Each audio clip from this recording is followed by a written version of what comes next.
Hello ladies and gentlemen, Baltmatrix here, and today we are taking a look at UniqueToys Peru Kill. Now, Peru Kill, its alt mode is that of a Lamborghini Aventador, and it is a very nice Lamborghini. Nice rubber wheels. You could even see the brake calipers there inside the wheels. Overall, it looks fantastic in vehicle mode. But that's not the best part of the figure. The figure also comes with several accessories, the first of which is this hook, which we saw him use once in the movie.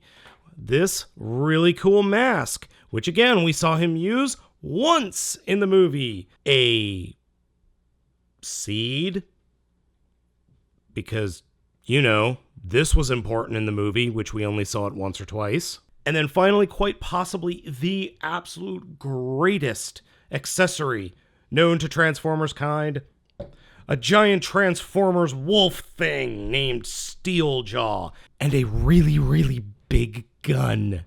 Now, can we talk about this thing for just a second? This is absolutely bonkers. I love this. This guy does not transform, unfortunately, but he is big enough to be ridden by Legends-class Transformers.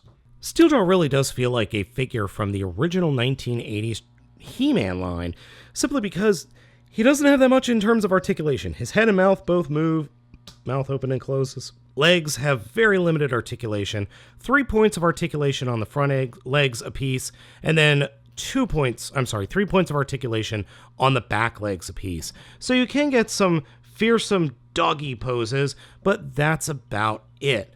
But then again, it's a wolf dog thing monster. How much more posability do you need for him to look, menacing? That's what the gun is for. The figure also comes with this collector's card that is nicely laminated, yet it is so dark, I could barely make out any of the detail on it, especially when you turn it around. If you're not in super bright lighting like I am with my 5 lights, you're not going to be able to make out this, picture all that much. It's just an odd thing that they did here. I mean, heck, I didn't even realize the back of the Lamborghini was down here when I had it over on my desk. I couldn't even see it. Now, in this mode, he can mount the giant cannon. It really is meant to be mounted in robot mode, but you can get him to loosely hold it in vehicle mode. So you just kind of peg it in up here and let it sit at the top, and yeah, that doesn't work at all. Peru's transformation is rather bonkers, but interesting. So what we're going to do is we will start off by taking the front bumper and folding it up out of the way. Then come to the front wheels, then come to the side doors here and wiggle them away from the figure just enough so that we can loosen up the rear bumper. And then with the sides of the doors open, come to the little, side mirrors and pull them off. These are the only parts of the transformation that actually need to be detached.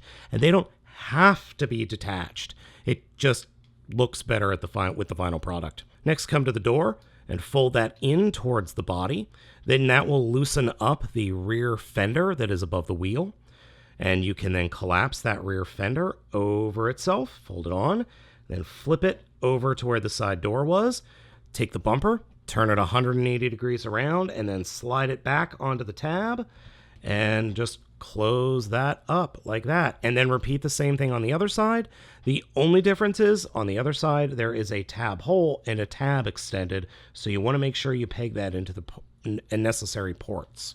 Now with all of this done, we have it looking very goofy. Come to the underside of the vehicle mode. Take this little panel here and fold it mostly all the way down. You want to leave just a little bit of room because it will peg into something later. We could just fold it all the way down now. It won't hurt anything. Then come to the section in the middle of the vehicle mode where the arms are, and they will flip all the way up and around like so. Then we can come to the top of the vehicle mode and kind of pull it away or split the roof in half. Then unpeg the back of the vehicle mode where the engine compartment is on a Lamborghini and unpeg that from the rest of the roof. And then the upper legs will unpeg from that section. And we can take the legs and fold or turn them, or the hips, or the upper thighs I should say, turn them down, and then straighten out the legs at the knees. And then just below the knees, you'll see those exposed sections. They will fold up and form the upper, or I should say the lower knee upper shin. You just got to straighten everything out. So then we take the rest of the car mode and actually fold the rear of the car mode down a little bit, fold the entire roof down, and the entire roof will collapse upon itself like this. Now that we've got the roof sandwiched together, we're going to take these windows here that we folded down like that, turn them so that the pegs are pointing towards the front up by where the head is, fold the entire top section down, and peg it into place like that. And then these little windows will fold and peg into the crotch armor, like so. Take the entire top section or the front of the car and fold it down and make sure that the bumper is folded up like this. Otherwise, the whole unit won't fit together correctly. Then we can fold the rear up, or the rear engine plate up, and peg it into place on that peg hole, or on that peg right there. Connect them, and then we come to the chest. So take this section that's covering the head, fold it up and over, and then loosen it and pull it forward so you can flip the head through. Then we can close it up over the face.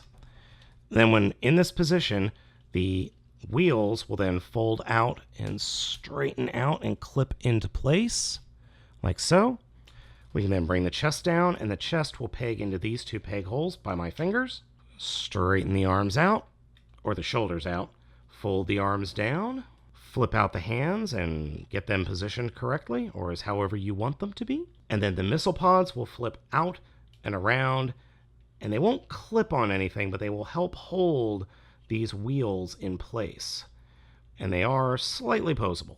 I have got to give it to UniqueToys. They have done an absolutely incredible job with the design and engineering of this figure. When I first saw the pictures, I had no idea how this guy was going to transform into vehicle mode and into robot mode. It just didn't seem physically possible. But as you can see, it is totally physically possible, and the effects are good. However, I do have a few qualms with it, which we'll get into in a little bit. The head sculpt on Peru Kill is amazing. I don't know how they pulled that off. It looks like a skull. It really does. It looks like somebody mechanized the Crypt Keeper a little bit. Now, the figure does have a mask, or a different face, I should say, and getting this face off is incredibly difficult. I have not figured out just a surefire way to get that head off. I'll be honest, I had to use a spudger. I had to use the spudger that my die-cast over at Radio Free Cybertron gave me at TFCon 2017. That's the only way I could get the face off. But when the face does come off, it is easily replaced with his other mask, which I kind of like this one better. It just feels more evil to me. Now, the gun can mount on his head, as is shown in the packaging and in all the promotional materials, and it works by simply sliding the gun forward on its spring, and there is a peg right in the back here, and a peg hole on the back of his head. You also have a support strut that pegs into his back, so you get this ridiculous-looking figure. Ridiculous, yes, but you do end up with him having the ability to pretty much make his pose from the movie where he, unceremoniously kills Ratchet. Or he could just use the stock at the back of the gun as a seat for a Transformers Legends class figure. This oddly works. Peru Kill is also able to wield the weapon in robot mode other than attaching it to his head.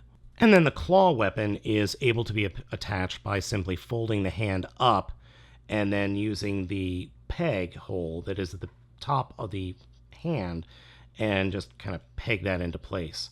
So then you can have him, use that really iconic hook weapon that he used, I think once? I don't remember. And remember those side mirrors that I mentioned earlier? They can be pegged in up here in his shoulder. That way, you don't lose them, and they're just out of the way. Sporting 28 points of articulation, Peru Kill is able to pull off some very good poses. However, there is a major fault with the figure, and that has to do with the lower part of the knees. They just don't stay pegged in very well, and they do have a tendency to pop off or pop open very easily. Not the biggest deal in the world, just something that you should be aware about if you're deciding to pick up this figure. The only real problems I have found with the figure are here in the upper arms, where they have a tendency to come unpegged, and here in the knees, or I should say just below the knees, where they have a tendency to come unpegged. Other than that, the figure's pretty much flawless. It's a really, really well-engineered figure. As a set, Peru Kill with Steeljaw is a really interesting set. I like this set quite a bit. UniqueToys has really done something special here, because I don't think we've ever gotten a really awesome lockdown figure. I received this sample copy from the Chosen Prime for review, and will be going back to them as soon as this review is done and up. Thank you for watching, and I hope you've enjoyed this video review. Please hit that thumbs up if you liked it, and give me a subscription if you loved it. As always, I'm Baltmatrix, and I will catch you next time.